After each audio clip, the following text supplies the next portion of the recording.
Hello guys, welcome back to Pragati classes. तो आज की इस वीडियो में करेंगे इंग्लिश फुटप्रिंट्स विदाउट फीट का लेसन नंबर 7, जिसका नाम है द नेकलेस। बहुत ही इंटरेस्टिंग लेसन और उतना ही आपके इम्पॉर्टेंट आपके board exam point of view से।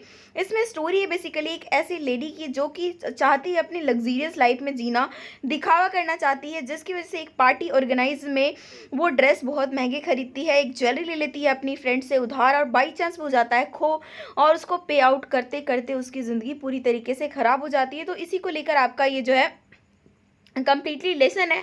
तो सारे क्वेश्चन हम यहाँ पे से कवर करेंगे। क्वेश्चन नंबर 1 है, why did Matilda not want to see her rich friend. Matilda जो है अपने अमीर दोस्तों को क्यों नहीं देखना चाहती थी। Matilda did not want to see her rich friends because she did not have jewels, nothing to adorn herself with. Besides, she did not have any suitable dress for the party. वो अपने अमीर दोस्तों को इसलिए नहीं देखना चाहती थी क्योंकि उसके पास कोई ऐसी ज्वेलरी नहीं थी जिससे वो अपने आप को सजा सके। इसके अलावा कोई सुटेबल ड्रेस नहीं था पार्टी के लिए।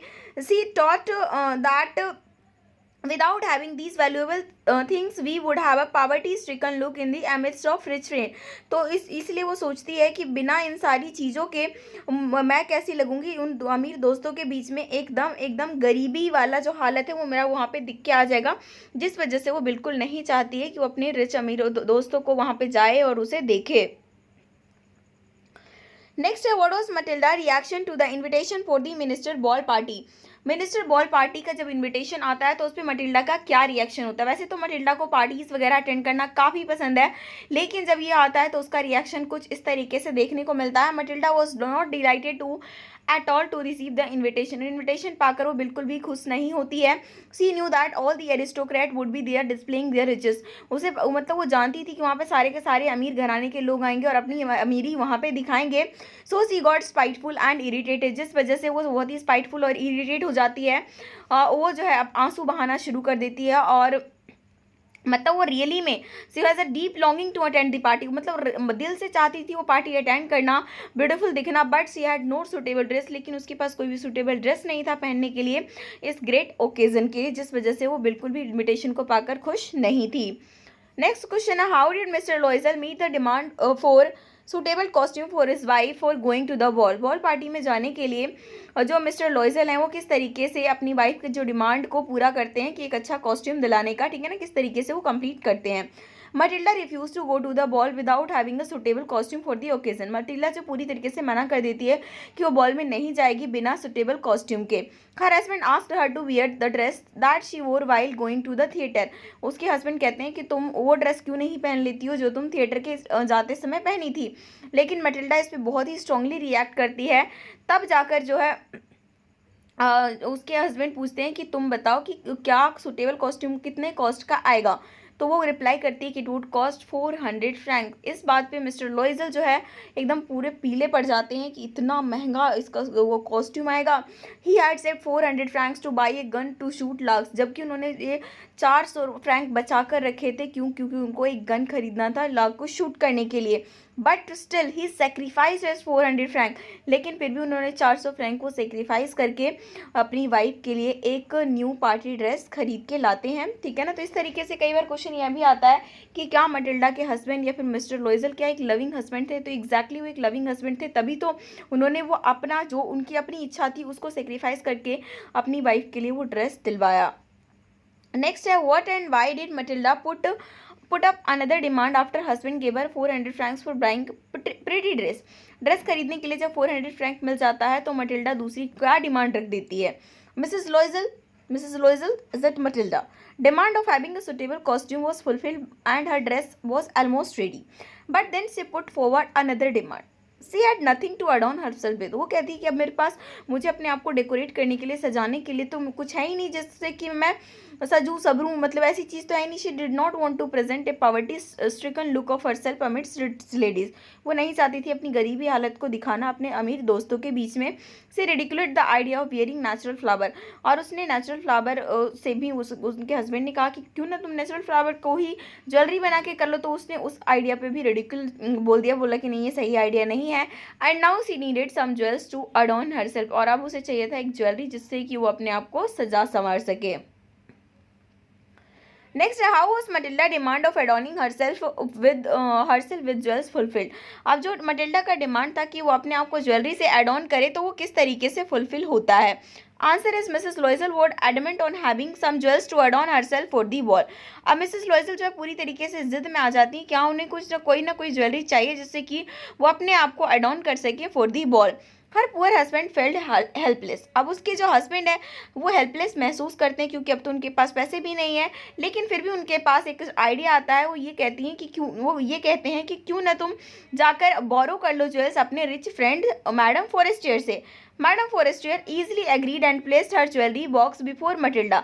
मैडम फॉरेस्टियर बहुत ही आसानी से एग्री हो जाती है और सारे ज्वेलरी बॉक्स मटिल्डा के सामने रख देती है और कहती तुम्हें जो भी पसंद हो वो रख लो, जिसमें से एक सुपर डायमंड नेकलेस वो चूज कर लेती है और वही पहन के पार्टी में जाती है। नेक्स्ट क्वेश्चन है, what effort did Matilda and her husband make to look for the lost necklace. But होता क्या है कि वो पार्टी में नेकलेस पहन के जाती है, वो नेकलेस जाता है खो। तो अभी देखिए नेक्स्ट क्वेश्चन वही है कि मटिल्डा और उसके हस्बैंड क्या क्या करते हैं अपने खोए हुए नेकलेस को मतलब ढूंढने में। Matilda and her husband first looked in the folds of her dress and then checked her pockets to find if necklace had been left inside that. Matilda और उसके हस्बैंड सबसे पहले तो उसके ड्रेस में जो फोल्ड थे वहाँ पर चेक करते हैं, उसके अलावा पॉकेट्स चेक करते हैं कि कहीं उसी में तो नहीं रह गया। Her husband went over the whole route that they had walk to search for the necklace. Necklace को ढूंढने के लिए वो पूरा रास्ता, मतलब जिस रास्ते से आए थे वो पूरा रास्ता वो फिर से जाते हैं। He even went to the police station to file a complaint and he also wanted it to be published in the newspaper to find the necklace and offer a reward. Police station भी जाते हैं complaint file करने के लिए। इसके अलावा आप newspaper में पब्लिश मतलब कराना चाहते हैं कि अगर किसी को भी नेकलेस मिलता है तो हम उसको एक रिवॉर्ड भी देंगे। तो इस तरीके से वो पूरी कोशिश करते हैं उस नेकलेस को ढूंढने के लिए, बट स्टिल वो नेकलेस नहीं मिलता है। नेक्स्ट है, what was the cause of Matilda ruin? How could she save avoided it. Matilda की जो बर्बाद हुई जिंदगी का क्या कारण था और वो इसे किस तरीके से अवॉइड कर सकती थी। The causes of Matilda ruin was her constant discontentment with her circumstances. Matilda की जो बर्बादी का कारण था ना, वो उसका वही था कि हर चीज़ जो है अपनी ज़िंदगी से नाखुश होना, यही सबसे ज़्यादा उसकी कमी थी कि हर चीज़ में वो करती थी हाँ मेरे पास ये नहीं वो नहीं है। It was her sense of frustration which made her and her husband borrow the necklace for the party. ये उसी सेंस ऑफ फ्रस्ट्रेशन का रिजल्ट था जिसकी वजह से वो और उनके हस्बैंड बोरो करते हैं एक नेकलेस पार्टी के लिए, जो कि खो जाता है। She could have avoided it. वो इसे अवॉइड कर सकती थी। फर्स्टली तो क्या वो उस नेकलेस को वो बोरो ही नहीं करती, जो भी उसके पास था उसको पहन कर चली जाती, और अगर चलो ले भी लिया खो भी गया तो सेकेंडली वो उस ट्रुथ को बता सकती थी मिसेस फॉरेस्टर को, तो वो जो प्रॉब्लम बहुत जल्दी सॉल्व हो जाती। क्योंकि आप स्टोरी के लास्ट में देखोगे कि वो जो बहुत ही डायमंड नेकलेस समझती है जिसको वो खरीद के डुप्लीकेट देती भी है, लेकिन वो अल्टीमेटली क्या एक नकली नेकलेस निकलता है। तो अगर वो बता देती तो भी इस बर्बादी से वो बच सकती थी। Next, how did Mr. and Mrs. Loisel replace the lost necklace and gave that to Madam Forestier? Madam Forestier को खोया हुआ नेकलेस को किस तरीके से रिप्लेस करते हैं Mr and Mrs Loisel. Loisel decided to buy a brand new necklace and return it back to madam Forestier. ठीक है ना, लोइजल डिसाइड करते हैं दोनों मिलकर कि हम एक ब्रांड न्यू नेकलेस खरीदेंगे और मैडम फॉरेस्टियर को वापस करेंगे। In a shop they found a necklace which seem to them exactly like the one they had lost. एक दुकान में वो उनको सेम वही नेकलेस मिल जाता है जैसा कि उन्होंने खोया था। They could get it for 36,000 Franks, जो कि उन्हें कितने में मिल रहा था 36,000 फ्रैंक्स में। मिस्टर लॉइजल के पास 18,000 फ्रैंक थे जो कि उनके फादर छोड़ के गए थे। इसके अलावा रेस्ट ऑफ मनी वो बोरो करते हैं और न्यू नेकलेस खरीद कर मैडम फॉरेस्टियर को वापस कर देते हैं। नेक्स्ट है, why and how did the लॉइजल spend the horrible and miserable life of necessity. लॉइजल जो है एक horrible and miserable life of necessity क्यों और कैसे जीते हैं, ठीक है ना, क्यों जीते हैं। लॉइजल had heavy debts on their head. अब उनके पास बहुत तगड़ा कर्जा हो गया था। 36,000 का उन्होंने खरीदा था, 18,000 उनके पास था, 18,000 उन्होंने कर्जा ले लिया था। To pay them off they had to lead a very hard and even miserable life, जिसको पे करने के लिए उन्हें बहुत ही माइजरेबल जिंदगी जीना पड़ता है। They sent away their maid, अब वो अपने नौकर को भेज देते हैं, उन्होंने अपनी लॉजिंग चेंज कर देते हैं और अपना जो कुछ रूम है वो किराए पे दे देते हैं। मटिल्डा जो है अब किचन के काम करना सीख गई है। सी वॉश्ड डिशेज, वो थाली धोती है, कपड़े धोती है, she cloth like an ordinary women, कपड़े ऐसे पहनती एकदम ऑर्डिनरी वुमेन की तरह, और सारे वो उल्टे सीधे और जॉब्स करती है। Mister लॉयजल also did extra job, mister लॉयजल भी दिन रात काम में लगे रहते हैं, एक्स्ट्रा जॉब करते हैं, और उसके बाद उन्हें 10 साल लग जाते हैं पूरा कर्जा को पे करने में। नेक्स्ट क्वेश्चन है, Matilda suffered because she was not content with what life has given to her. Next question हमारा लॉन्ग क्वेश्चन है, जिसमें मटिल्डा ने इतना सफ़र क्यों किया, क्योंकि उसको जो मिला था ना वो उसमें खुश नहीं थी। ठीक है ना, क्या आप इस चीज़ से एग्री करते हैं कि हमें उस चीज़ से खुश रहना चाहिए जो भी हमें ज़िंदगी ने दी है। ठीक है ना, तो इस तरीके के आपको पता है आजकल क्वेश्चन जो है वैल्यू बेस्ड आता है, जिसमें हम अपना थॉट लिखते हैं with the reference of lesson. It is true that contentment in one's life is very important to lead a peaceful life. ये बहुत ज़रूरी है कि ज़िंदगी में संतोष तसल्ली, एक कि जो हमारे पास है उसको लेकर खुश रहना बहुत ही इंपॉर्टेंट होता है अगर आपको पीसफुल लाइफ जीना है तो। We should be happy with what we have and should not crave for what we don't have. हमें उस चीज़ के साथ खुश रहना चाहिए और उन चीज़ों पे नहीं रोना चाहिए जो कि हमारे पास है ही नहीं। Matilda suffered in her life because she was not content in her life. Matilda ने सफ़र इसी वजह से किया क्योंकि उसकी ज़िंदगी में जो कुछ भी था उससे वो सेटिस्फाइड नहीं थी। She was a pretty beautiful lady and married an honest person. Beautiful lady थी, उसकी शादी ऑनेस्ट पर्सन से हुई थी।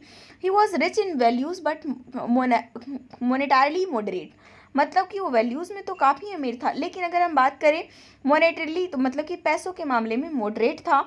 Matilda was not content with his job and salary. Matilda जो है उसकी जॉब से और सैलरी से बिल्कुल सेटिस्फाई नहीं थी। She wanted to lead a luxurious life which he could not afford.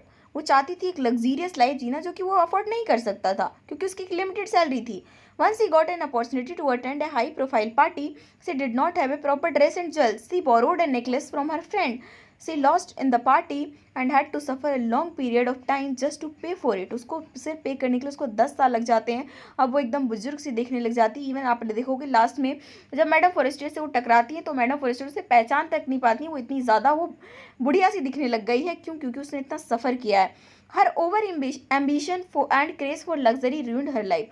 उसका जो ओवर एम्बिशन था ऐसी चाहते रखना जो हमारे बस में है, जितना हमारी औकात है उसके हिसाब से नहीं, वो बहुत ज़्यादा ऊपर सोच रही थी। और उसका जो क्रेज़ था लग्जरी के लिए, लग्जीरियस लाइफ के लिए, दिखावा एंड ऑल, तो जिसकी वजह से उसकी ज़िंदगी पूरी र्यून हो जाती है। One must be satisfied with what one has is the lesson that I learn from her life. तो उसकी ज़िंदगी से हमने ये सीखा कि हमें उस चीज़ से सेटिस्फाई होना चाहिए जो भी हमारे पास है। ठीक है ना, तो इस तरीके से आपका बहुत ही इंपॉर्टेंट लेसन था। होपफुली आपको वीडियो पसंद आएगी तो वीडियो को लाइक करिए, अपने दोस्तों के साथ शेयर कीजिए। चैनल पर नए हैं तो सब्सक्राइब करके बेल आइकन में क्लिक कर लीजिए ताकि नई वीडियो की नोटिफिकेशन आपको मिल सके। बाकी और भी लेसन्स के जो इंपॉर्टेंट क्वेश्चन है उसके लिए आप प्लेलिस्ट चेक कर सकते हैं, आपको सारे इकट्ठे आपको वहाँ मिल जाएगा।